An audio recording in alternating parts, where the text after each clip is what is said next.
Skip the takeout and the microwave meals and make them a dinner they can't refuse with Ragu sauce. The sauce that helps anyone crush mealtime in no time. The sauce that helps you cook up crowd pleasers galore. The sauce that started in an Italian mother's kitchen. Cook with Ragu sauce and cook like a mother. Learn more at Ragu.com.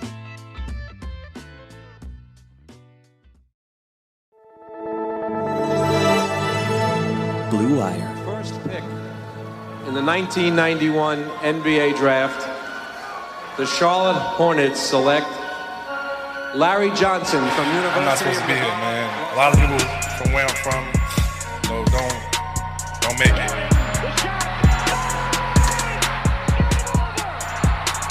Charlotte, we're back. Welcome, Hornets fans. This is Richie.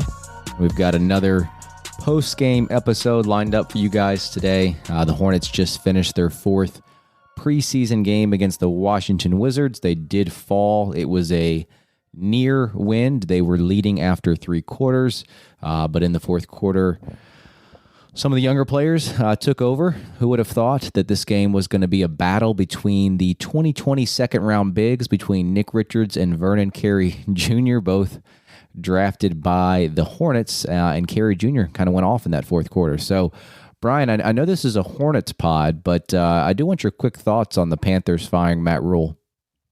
Yeah. I mean, seems like about time, right, with Rule.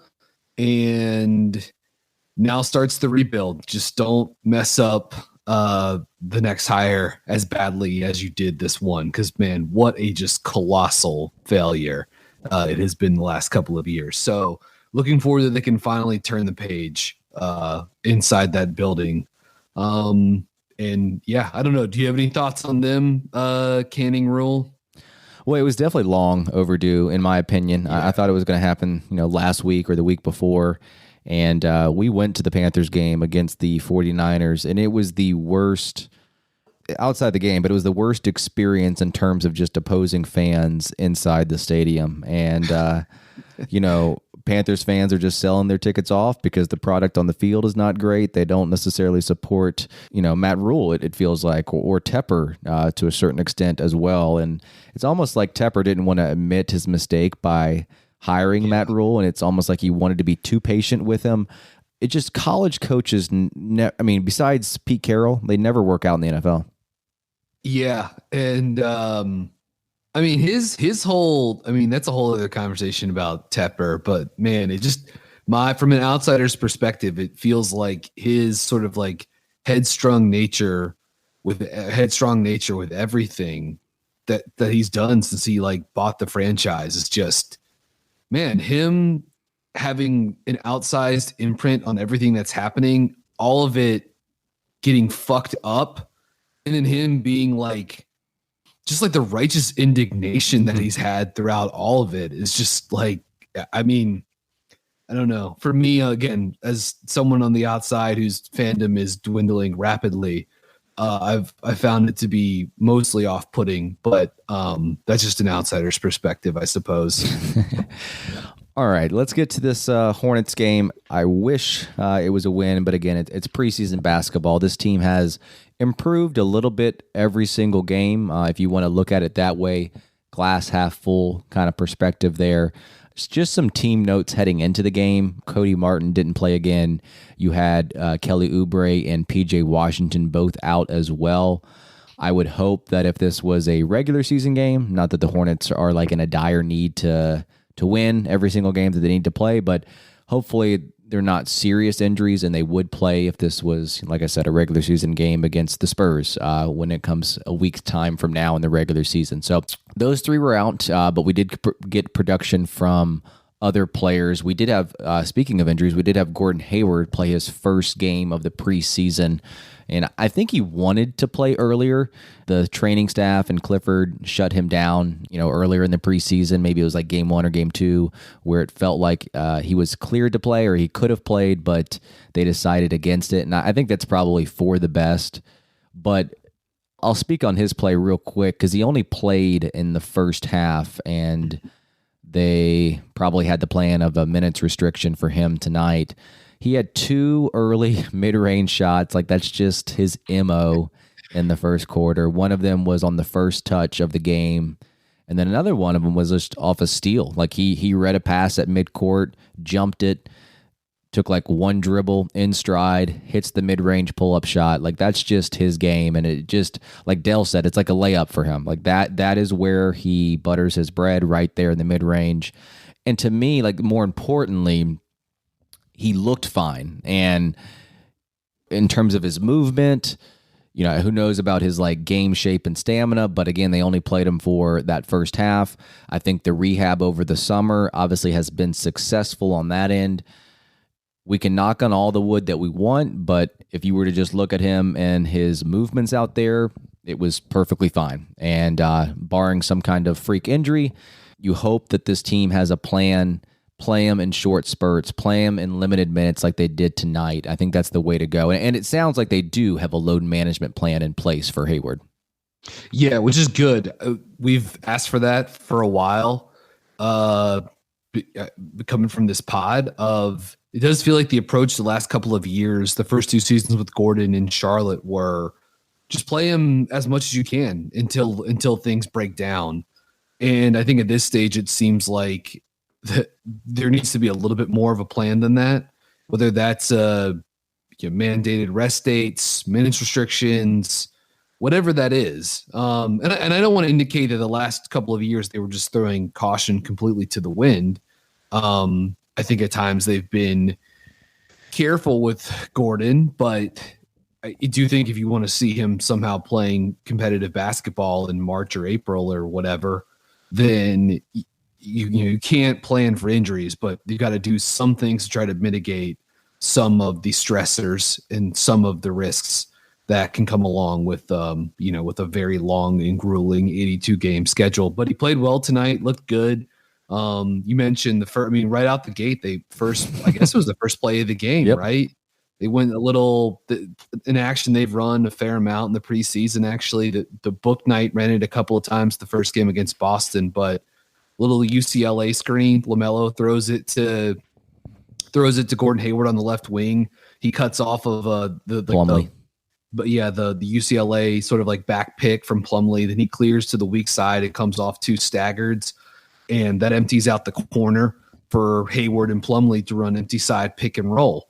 And they got a bucket off of that. And in general tonight, I just thought like that, and one other action they went to did a nice job running empty corner pick and roll. You also saw them do a lot of the guard to guard screening action, getting the switch. Then the one guard who screened would clear to the opposite side of the court. Then whomever was playing center would come over with that corner, then emptied out, and run empty side pick and roll with LaMelo, with Dennis Smith Jr., with Terry Rozier, with James Bouknight. They had a lot of different guys that got to create out of that type of action. But having Hayward in there as a guy that you can run pick and roll with, you can run offense through. They even had an ATO later in the game to get him, look from deep coming off of a pin down, more chin action. But then instead of it launching into pick and roll, I think Plumlee just went and set a down screen for Hayward and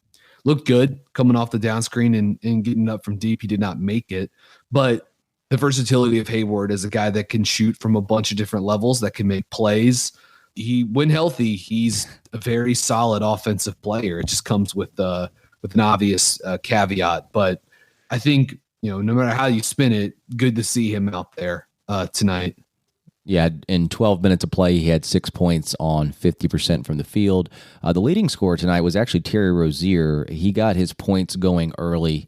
And it was one of those games to me where I thought, like, he had 20 points at halftime. He had 24 points in total. It felt like a quiet 24 points because, Agreed. I mean, he did do his damage, obviously, but it just felt like it was one of those games where it was like spread out across the minutes that he played. He had a nice spin finish near the rim early in the game, had a couple of sidestep shots going and finishing, and with 13 points in the first quarter. It felt like he had, not that this is like uncommon, but it felt like he had the ball in his hands a little bit more than usual.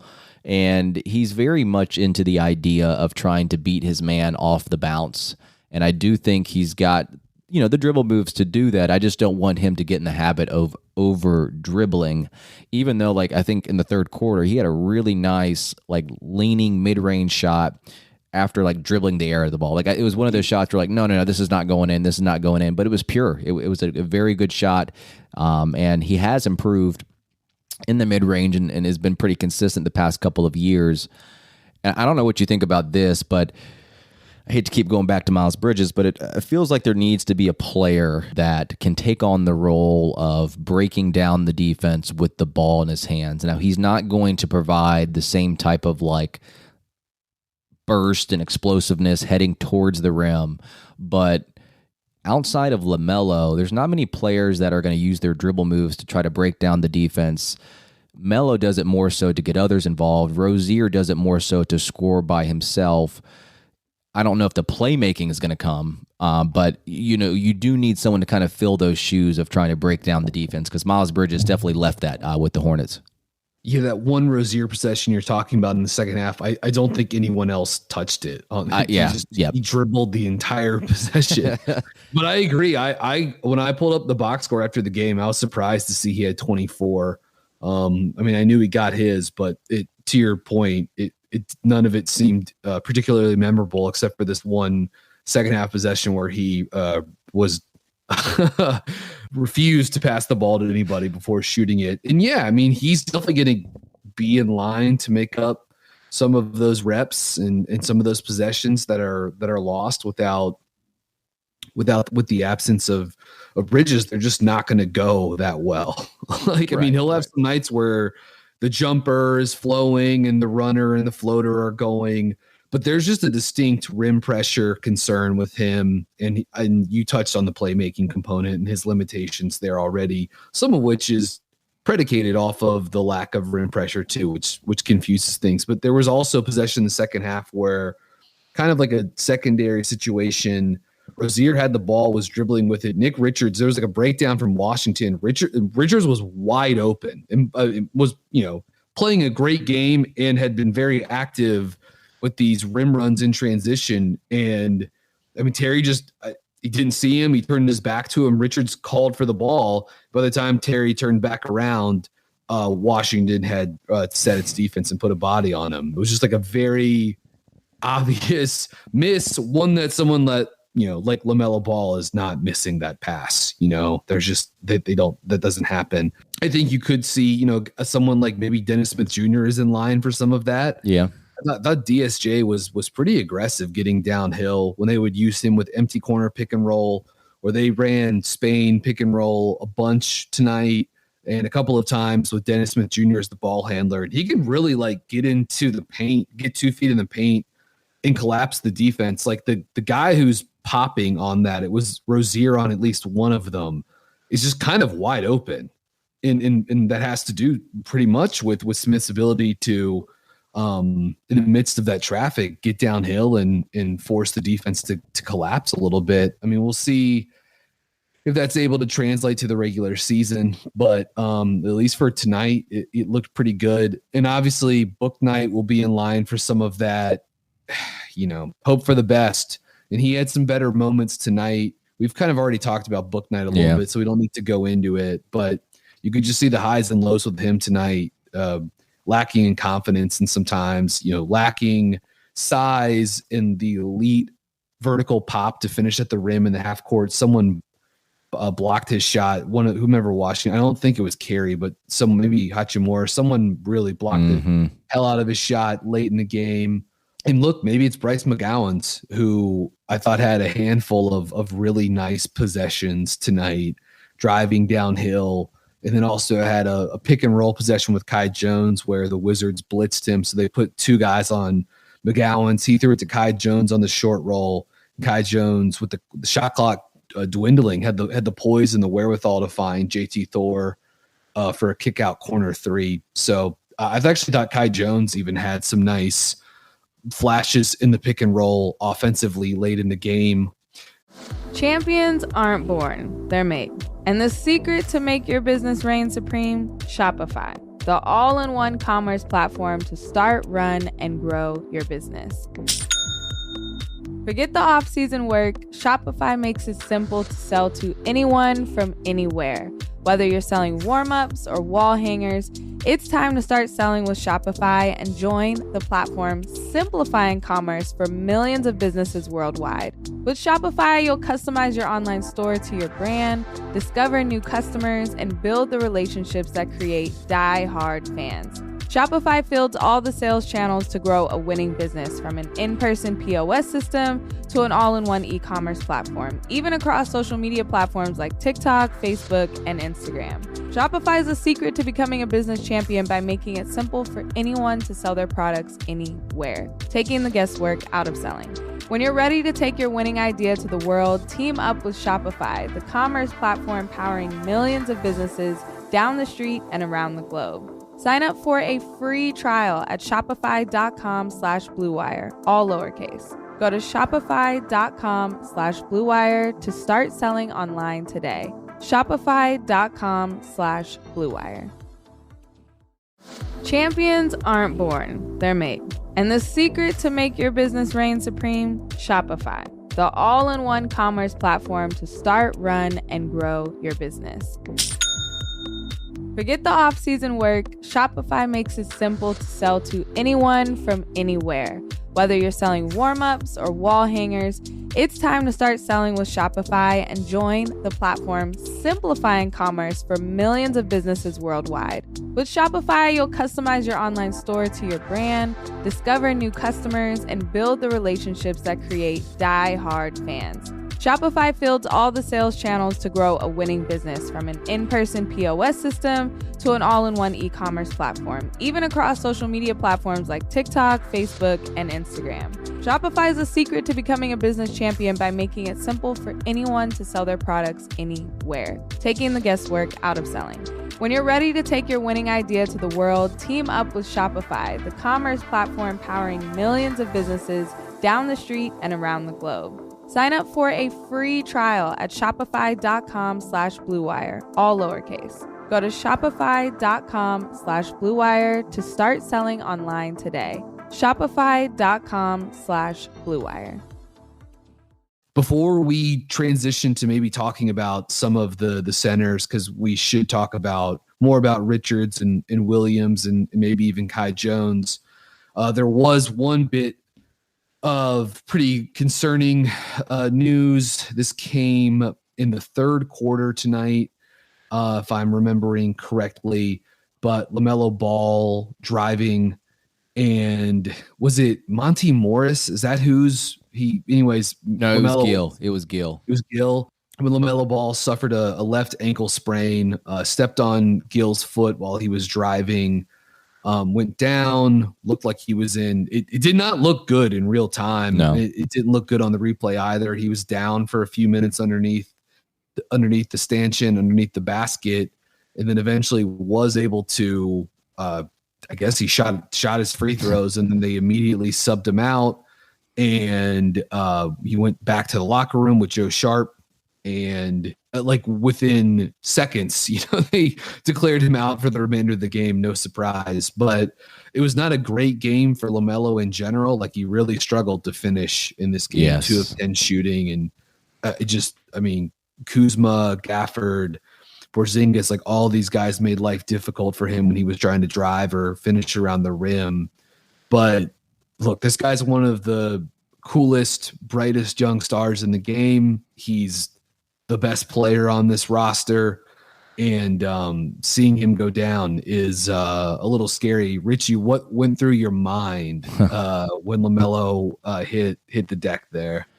Yeah, I mean, it a lot of things went through my mind, and I had the volume turned up too, and you can kind of audibly hear, him kind of grimace in pain as well. I do think that there's no reason for him to play in the final preseason game. Maybe he won't even be ready for it anyway. Who knows with ankle injuries and how they swell up and how long it takes to kind of recover from that. But I will say that he walked off, although he was kind of gimpy. He walked off on his own. I think it would be a much bigger issue if he needed help and, he couldn't put pressure on it as much. But I don't know if that's a sign that things could be better than they really are. So I say, just have him ready in a week for San Antonio if that's possible. Do not playing him in this final preseason game. But yeah, that's kind of what went through my mind. It's hard to fully make a judgment because we don't know the extent of it. But to your point about his on-court play, that's exactly what I had too in terms of his finishing and especially his rim finishing. I'm not sure if that will be all that improved this season as much as Clifford wants to stress him getting to the rim and drawing fouls, which is great. Like, you want him to do that because he's such a great free throw shooter, but his strength is still an issue for me. He gets pushed off his spot, and when he's trying to drive closer to the rim, he gets put in weird angles because he can't body a player, which, if you just look at his frame, that's just not him. I think there's a prime example in the first quarter. He tried to drive on Kuzma. I mean, granted, the guy is 2 inches taller and about 20 pounds heavier than him, but he gets pushed under the basket, and he just tries to throw up this shot from an awkward angle, basically on the same side that he was driving from, and it predictably missed. So I've mentioned this before on a pod. I've mentioned this before on Twitter, but I do wonder if he's going to tap into something to provide a little bit more of the scoring option. Could it be that standstill mid-range shot? Because I'm still a little bit hesitant on whether or not that rim finishing will come this season. But yeah, let's just hope that this injury is not as bad as maybe it could be. Yeah, he did have one right at the end of the first half, one pretty nice finish where he got to his right hand and got into the paint and finished through contact. But other than that, it was pretty rough. And yeah, I just don't think it's going to be a thing we can count on this season. And in part because, once again, no minutes. PJ Washington didn't play tonight. But yeah, so this is now 4 preseason games, and they've had a true center on the court if you want to at least add Kai Jones into that mix, which is maybe a bit of a stretch, but they've had a rim running 5, let's put it like that, on the floor for every minute of preseason basketball so far. And, those north-south rim runs, those, that can help someone like LaMelo get into the paint, but also being able to play 5 out and really space the floor is another way to do that. And that just, for right now, does not seem to be a thing that the Hornets are going to lean heavily on, which is, I think, something we're going to talk about a lot once the season actually starts. But Mel did have a really nice pick and roll lob pass to Nick Richards, like probably a minute or so before he got hurt. And look, that the assist for that play really should also come to Washington's pick and roll defense. The 2 weak side defenders were complete statues as Richards just rolled with ease and pleasure to the rim for a nice finish off the lob from LaMelo. But yeah, I think the standstill jumper, the step back jumper, like, he's got the ability with his quickness in his gather to separate and take those shots, right? To take the pull-ups, to take the step backs, to create space that way. I think it would be a huge boon for him. And I don't know if we're going to see it this year either, if he could really take a step as like a pull-up 3-point shooter, because then all of a sudden you're going to kind of spook the defense a little bit, right? And all of a sudden the on-ball defenders are going to have to fight over the top. And without that, they can kind of go under, and LaMelo can take those pull-up threes, and he's going to punish them some nights, or they can go under, and then Plumlee or Williams or Richards can flip the screen, and LaMelo can try to drive the other direction. So there's some counters to it, but he could really like force the defense's hand a little bit if he became, on greater volume, a high 30% 3-point shooter on off dribble threes. But that's a tough step to make. Like, I think at some point in his career he'll get there. I just don't know if it's going to be his age 21 season, but we'll see. But ultimately with LaMelo, you hope he's okay, and it can't be stressed enough. Like, they need to take their time bringing this guy back. I mean, left ankle sprain, they don't, it's over a week until the season opener against San Antonio. I'm sure he'll play in that game, but they're just going to have to be careful with this, because there's just no need to risk running this guy back. Exactly, especially considering the roster that is around him currently. Yes. Let's talk about the bigs real quick in terms of this game specifically. I thought all the bigs played well. Plumlee, even though it was limited minutes, he also left early with an injury. Nick Richards, Mark Williams, very, very impressive play from both of those guys, especially Richards to me. I think outside of the foul trouble, he had a really solid run tonight, especially midway through that second quarter. He was strong around the rim. It felt like all the bigs had a concerted effort of trying to get down and transition and beat their opponent into the paint. And Richards did that. Plumlee did that. Williams did that. They got positioning on their guy, kept them on their back, and those little over-the-top passes came. I thought Richards was very strong around the rim, just going up. He even had a very good offensive rebound in a second jump where it just was very quick. He didn't try to go for that putback dunk like I mentioned on the last podcast that often. I think he did it maybe one time in this game, but he just gathered it, went back up. He was strong with it, didn't lose possession, and threw it down. And I think if he can just play within himself and his role, that will go a long way for his production this season. I was a little bit lower on him. I can't remember which game it was this preseason where I was just like, okay, it's a ho-hum play from Richards. But tonight, it's a little bit different. Obviously, they're playing the Wizards, which is, not a great team, but they still got Gafford. And, Porzingis is not necessarily a defensive beast by any means, but he was impressive. He was impressive running to the rim, beating those opponents. And like you mentioned, he had that nice pick and roll lob dunk in the third quarter. And I've always said that he's an underrated pick and roll man, even though he's not some kind of pogo stick. And then Mark Williams, he played well in addition to Richards and Plumlee. I think that for a guy that doesn't have a bevy of post moves, all it takes for him is to kind of get that little head fake, get his opponents in the air, and with his quickness off the floor, with his wingspan, it's pretty much over at that point. And then the best play for Williams, highlighted it on Twitter, but just his defense in space. I can't remember which player it was that he was defending, but just chopping his feet, moving his hands, and no ground was gained by the opponent. So I thought Williams, Richards, and Plumlee all looked good tonight. Yeah, agreed. And I won't repeat anything you said about Richards. Just I really did appreciate him running and sealing in this game in transition, those early rim runs. And I actually think there was at least once, maybe twice, where he actually should have gotten the ball again on one of those, and he either got looked off or a foul happened or something like that. But even Gordon Hayward had a seal. He didn't get it though. He didn't get it. You could tell he was he was frustrated. I think it was Rozier, and then it was actually Nick Richards too. Both kind of looked him off. Yeah, that was more in the half court than transition. Yeah. But I digress. And then Williams, who I'll spend a minute on here. Just I thought tonight, very impressive. Obviously 3 of 3 shooting everything right at the rim, and he's coming off of playing pretty well,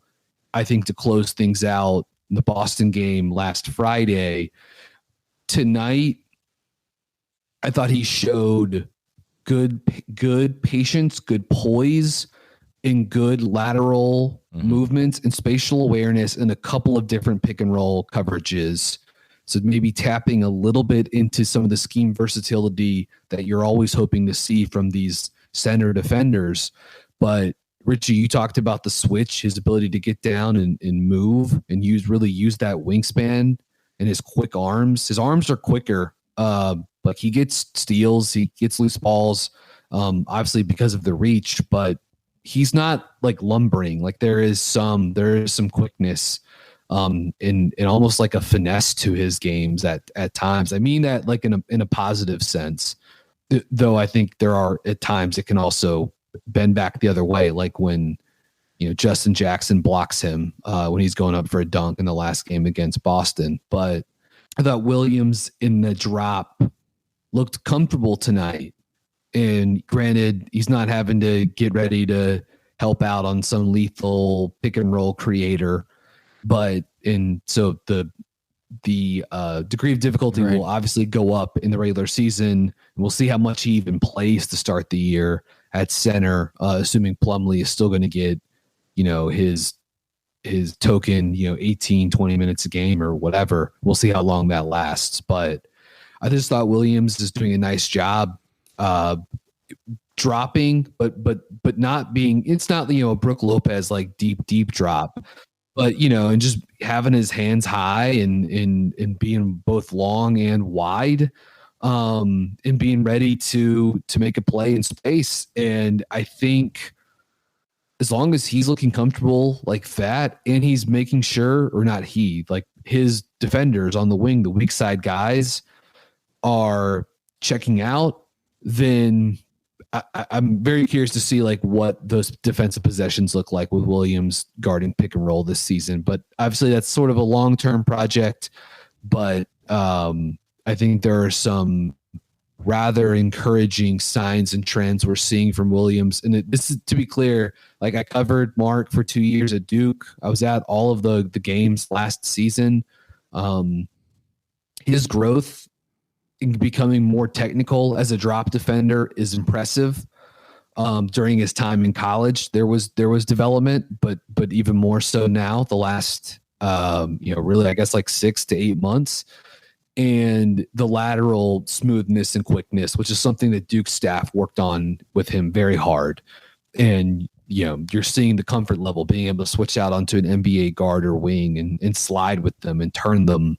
Mm-hmm. Maybe it's a different story if Brad Beal's playing tonight, and all of a sudden he's the one striking heart and Charlotte, striking fear in the heart of Charlotte's pick and roll coverages. But he wasn't, and Williams held his ground. So I'm just curious to monitor that rotation to see if Richards can kind of keep these types of efforts up and see the growth of Williams, and just see where that rotation is with Plumlee by 2 months into the season, or by the midpoint of the season, and also not losing sight of the involvement of Kai Jones in that rotation.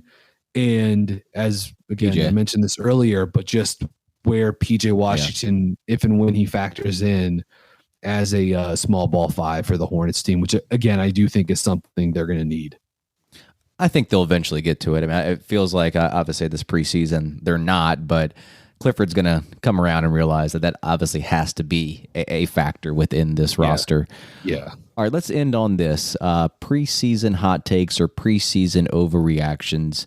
I know I kind of sprung this on you late. I texted you about in the third quarter to come up with one of these, and at least half believe what you're about to say. So, Brian, do you have a hot take or an overreaction after these 4 games of preseason? Yeah, I don't know how much of a hot take or overreaction this is. I tried to find something that was maybe more inflammatory, and just really at this point couldn't quite think of something. But my thought would just be like, Charlotte has to tank.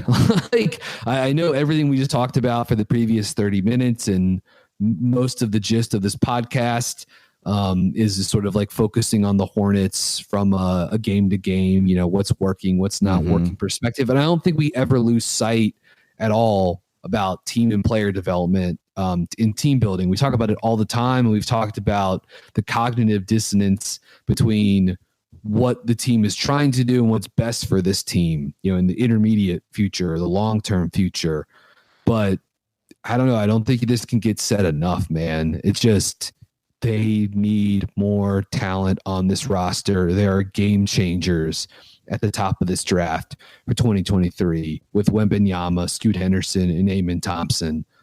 And I think the Hornets should be aggressively finding ways to position themselves to get one of those guys.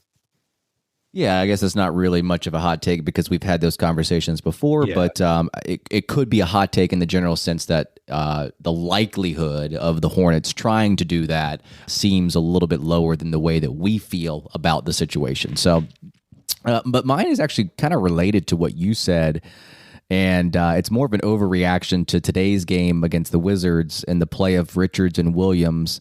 And it's not necessarily an on-the-court prediction like yours. It's off the court. But my overreaction to the steady play of Richards and the improving play of Mark Williams is that Mason Plumlee will be the first Hornets player traded. So that's my preseason overreaction, and it's just based on those two young players there. He's on an expiring contract. I'm not really sure what the return would be, but I'm more focused on the outlook for this team and how they can get by with Richards and Mark at the 5, and then PJ Washington sprinkled in as well. So my tune has changed a little bit with Nick Richards over the course of these 4 games, more so in his favor after watching tonight. And I know it's just the Wizards, and I know it's just preseason, but I'm going to run with this take. I think that Mason, and I actually don't think Mason played bad. I don't think he has played bad in the preseason, but he's going to be the first player that is traded by the Hornets, and who cares what the return is, but that's my prediction. Yeah, I like that. I like that prediction, and I think it's. I mean, you look at the amount of guys that are behind him in the expiring contract, and it's 1 + 1 = 2.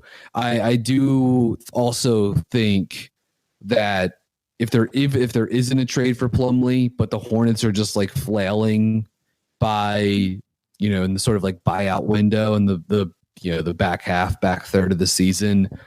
My guess would be that Plumlee gets bought out, right? And you just that way you can maybe he catches on with a playoff team, and in that way you can allocate all of your center minutes to Richards and Williams. Most importantly, Mark Williams, but also Nick Richards and I guess Kai Jones as well. All right, we're going to go ahead and wrap here. The last 2 preseason games have been probably the most enjoyable. The Hornets do have one more preseason game on Wednesday against the 76ers. I don't think we're going to do a post-game reaction unless we kind of decide to do it at the last minute. But what I will say is on Thursday, the BuzzBeat Plus subscribers have already listened to this, but Brian and Lee did a very good podcast on Victor Wembanyama and a little bit of a Scoot Henderson talk as well. But I broke it into 2 parts. The first part, if you want to listen to it, just kind of like a scout on Victor. And then the second part, it's only about 20 minutes long. So if you're not really worried about Victor the player, but you want to know how it could affect the Hornets' outlook moving forward, Brian and Lee did a good job of talking about that as well. So you'll get 2 episodes on Thursday. It was one long recording that we broke it apart. But before the regular season, we're hoping to get a regular season preview as well before the Spurs game. So, Brian, any last thoughts before we head out of here? Nope. Let's call it a night here. Let's call it a night. All right, guys. For Brian, I'm Richie. Go Hornets.